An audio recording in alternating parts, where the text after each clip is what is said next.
Next, we move on to the full plot breakdown of episode 212.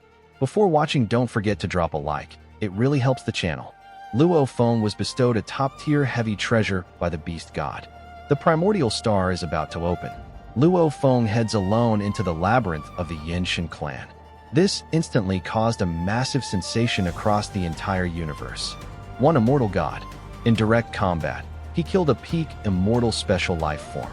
This shocking scene made everyone boil with excitement.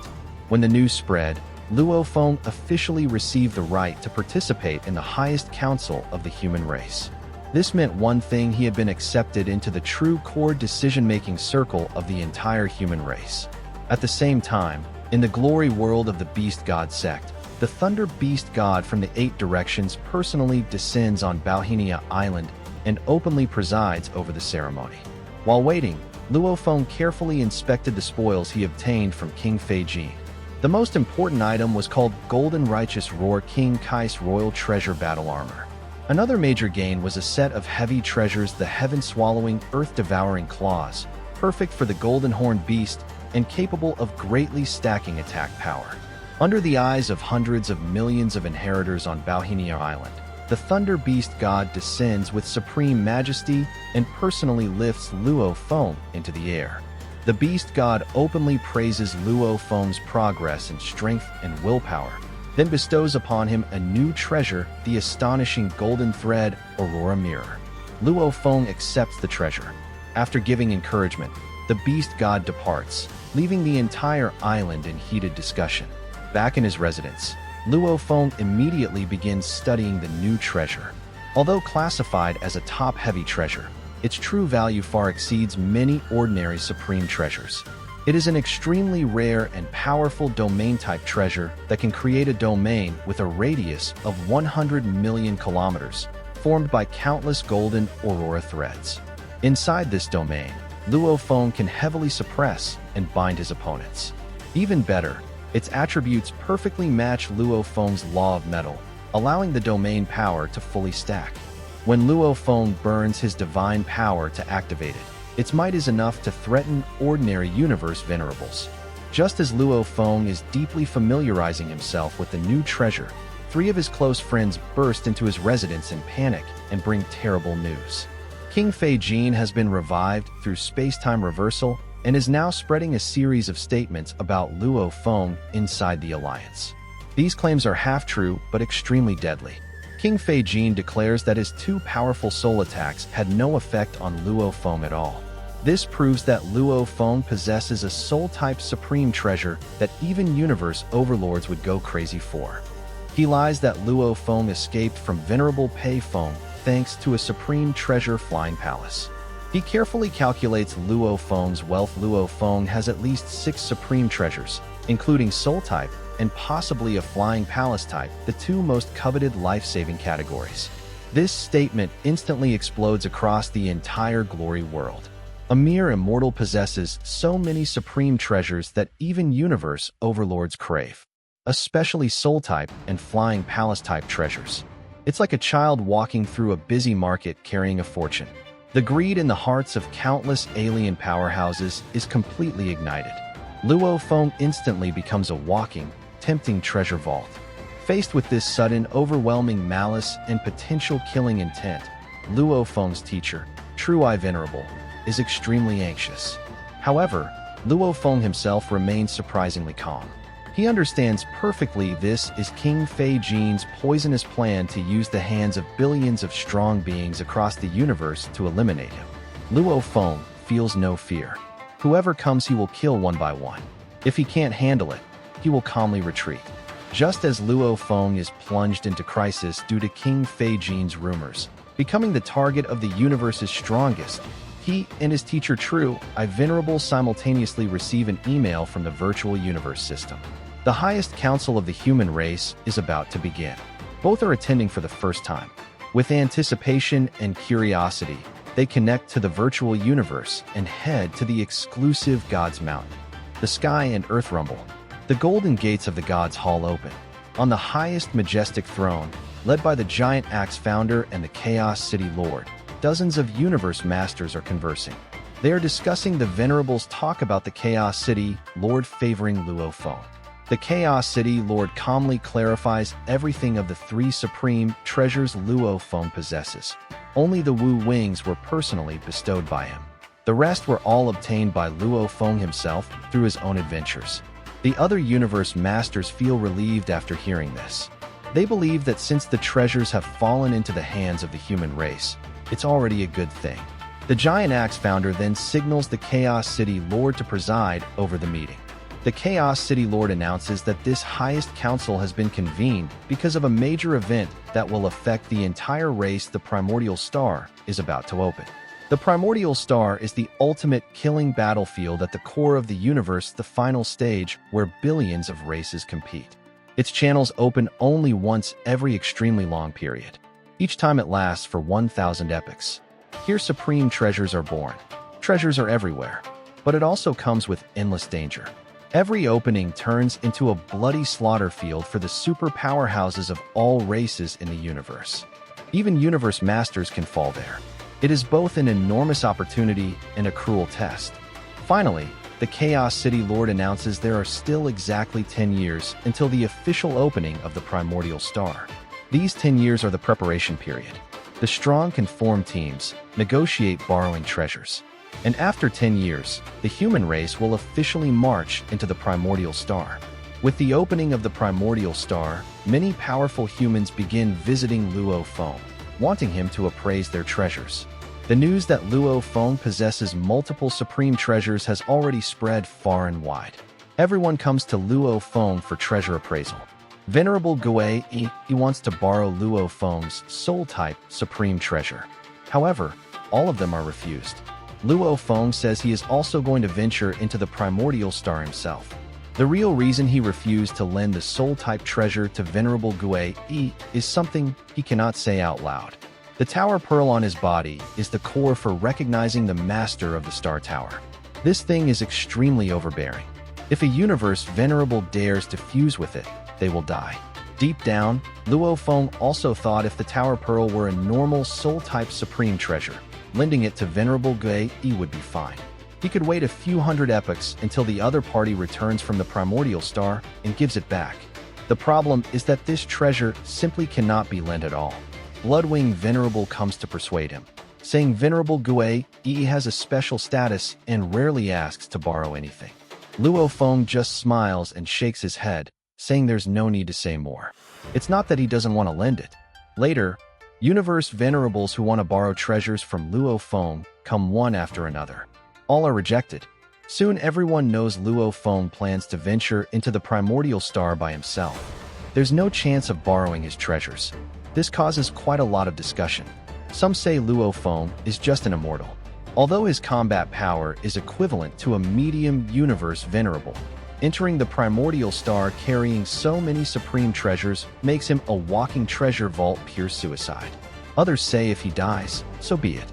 Of course, some believe the Chaos City Lord will help him, perhaps even assigning 2 Universe Overlords to team up with him.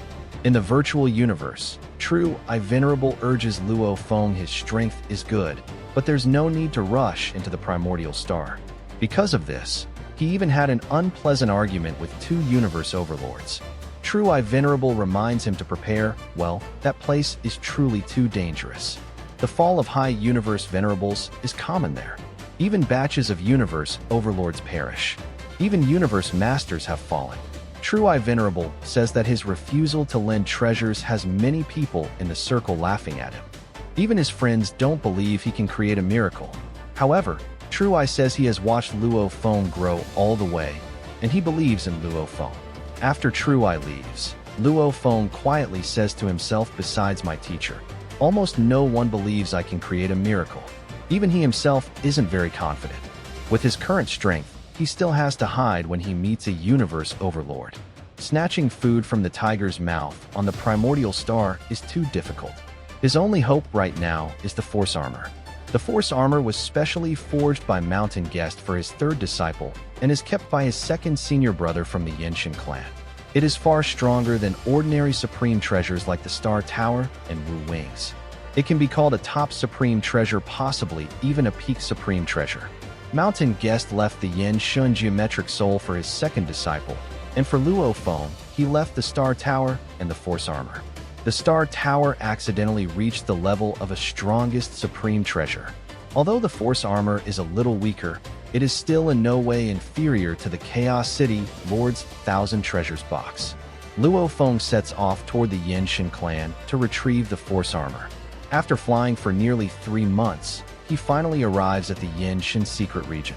The Yan Shen Clan's lair consists of 3 huge continents. In the central void stands a majestic palace complex. In the main hall, Yan Emperor has long sensed Luo Feng's arrival. He looks at his third junior brother, who has taken True I Venerable as teacher, taken the Chaos City Lord as teacher, and become so deeply entangled with the human race. In his heart, he is extremely displeased. He feels Luo Feng has forgotten how the humans cunningly seized Earth. He doesn't understand that those people treat him well only so he will risk his life for them. Yan Emperor quietly says he will not allow this super treasure armor to be used by the human race. Without Mountain Guest's order, Luo Feng will probably never get the Force Armor. When speaking of Mountain Guest, a trace of fear flashes in Yan Emperor's eyes. The higher he stands, the more terrifying he finds Mountain Guest. If there is anyone in the universe he fears, it is only Mountain Guest. Moreover, even now he has not been able to fully control the Force Armor. This armor was created by Mountain Guest specifically for his third junior brother. Other powerhouses cannot recognize it as master. Although Yan Emperor can recognize it, he can only activate part of its power. He looks at the distant figure in the void and a smile appears on his face. He says that if his third junior brother can come before him and meet him, he will naturally have to obey Mountain Guest's order and dare not refuse. But the prerequisite is that he must meet him, or at least reach the territory of the Yan Shen Clan. As soon as Luo Feng arrives and delivers the message to the immortal gods of the Yan Shen Clan, he can no longer pretend he doesn't know. But if Luo Feng cannot even reach their lair, he can naturally continue to play dumb. Yan Emperor orders the space to be sealed. Spatial fluctuations within a radius of several hundred light years are completely locked. The spatial coordinates of the Yan Shen Clan have long been hidden. He adds a few more methods. Even if Luo Feng asks the Chaos City Lord to come and break it, it cannot be opened in a short time. Luo Feng teleports again and again. When he is almost there, he suddenly discovers that the spatial fluctuations are completely blocked. He thinks the Beast God Sect's lair doesn't allow teleportation. Important places in the human race's original secret realm don't allow it either. Could the Yan Shen Clan be the same? But in that case, their own people wouldn't be able to teleport either. Or did this second senior brother do it on purpose? His expression changes. He immediately enters the Dark Universe. In the Dark Universe, he flies to the theoretical location. Luo Feng takes out the coordinate locator and is stunned. The coordinates on the locator jump from one to another. A large segment has completely disappeared. Moreover, the coordinates at the same position keep changing constantly. This coordinate hiding technique in the Dark Universe is dozens of times stronger than what Hu Yin Bo used back then. Only now does Luo Feng understand Yan Emperor both hid the coordinates and sealed the space. He simply wants to force him to fly slowly. Several hundred light years, even flying at near light speed, would take several hundred years to reach. He realizes that his second senior brother, just as he suspected, has grown used to using the Force Armor and doesn't want to return it. However, he didn't come personally to deal with him. It seems he still doesn't dare to openly defy Mountain Guest's will. Luo Feng understands his reluctance to return the treasure, but excessive greed will never end well. Anyway, the primordial star will remain open for 1,000 epochs. He has plenty of time to slowly fly on his spaceship. A few hundred years to reach the Yan Shen Clan's lair is nothing more than a short training break for him. Yan Emperor stands in front of the main hall. His gaze pierces through the void and watches Luo Feng leisurely relaxing inside the spaceship. In his heart, he is slightly surprised. He thought the space blockade plus the hidden Dark Universe coordinates would be enough to make the other party give up. He didn't expect this third junior brother to be dead set on coming to take the Force Armor. Since that's the case, then don't blame him for tearing off all pretenses. The news quickly spreads across the universe. The first to receive it are in the glory world of the Beast God Sect, where inheritors from all major forces are gathered. The news spreads very fast. The third elder of the Donghua clan immediately sets off for the Yan Shen Clan. Right after, King Fei Jin learns the news and bursts into delighted laughter. He has long been waiting for Luo Feng to leave the human race. Now the opportunity has finally come. Inside the human race, it also explodes into chaos. Those powerhouses who already disliked Luo Feng gloat, feeling he is rushing toward his own death. Powerhouses from all sides swarm over. Yan Emperor already has everything arranged. He summons the 8 Peaks Venerable from the 9 Domains Alliance and has him wait on the side. The 8 Peaks Venerable excels at dealing with the weak perfect against someone like Luo Feng. Yan Emperor's intention is very clear. First, let the alien races who smell blood make the first move. If they can't solve it, then the 8 Peaks Venerable will act. The 8 Peaks Venerable naturally agrees enthusiastically. Serving Yan Emperor is a rare opportunity he has been waiting for. Yan Emperor stands in front of the hall, watching Luo Feng's spaceship in the void, and thinks to himself, if his third junior brother retreats now while he still can, there is still time. But if he continues forward, he really won't be able to escape anymore. Meanwhile, Luo Feng is calmly drinking wine on the spaceship when he suddenly receives a message from Thousand Feathers King in the virtual universe. Thousand Feathers King, with an anxious face, tells Luo Feng that his coordinates have been made public. Now countless alien powerhouses are rushing this way. After listening, Luo Feng just smiles, says thank you, and the spaceship continues forward. Suddenly it stops. Luo Feng flies out of the cabin. A misty emerald light glows on his body. Yan Emperor sees this scene through space-time perception and thinks he is going to escape via God Country teleportation. In his heart, he even relaxes a little. But Luo Feng doesn't leave. He simply summons one alien servant, orders the servant to leave through God Country teleportation, then returns to the spaceship and continues forward. Yan Emperor frowns, not understanding why he sent a servant back.